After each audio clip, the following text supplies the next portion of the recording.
So what are you looking forward to in 2024 in pro wrestling? I mean, it seems like the industry is in such great shape.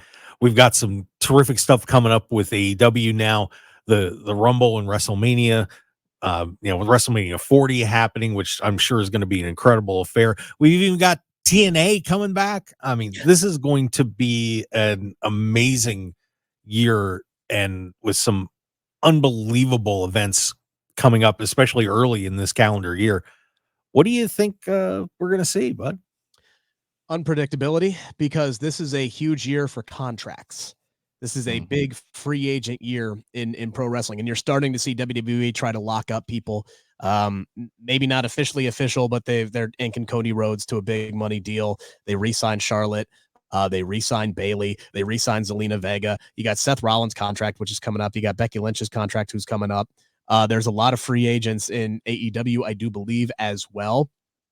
This is the fun part for me of having actual competition, is now the back and forth, because we still to this point have only had technically 3 people. I don't really count CM Punk, but technically 3 people jump from AEW over to WWE, where if you look at most of the roster in AEW now at this point, it's all former WWE people. So I'm interested to see the whole back and forth.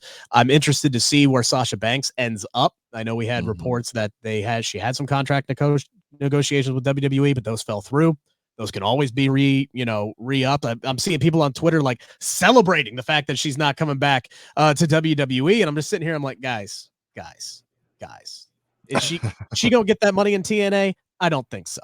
All right, is she gonna go over to AEW? With the women's division is getting better, but you still look at the state of the women's division. Like, is she gonna trust Tony Khan's booking of the women's division and think, oh yeah, maybe I'm the missing piece? Like, Soraya's a bit player at this point, and I thought she would be the person that would instigate change in the WWE or in the AEW women's division. So it's like, I feel like eventually those two are going to, until I see her show up in somebody else's company, I still think those two sides are eventually going to come to terms. It may just take a little bit longer, or she goes back to New Japan.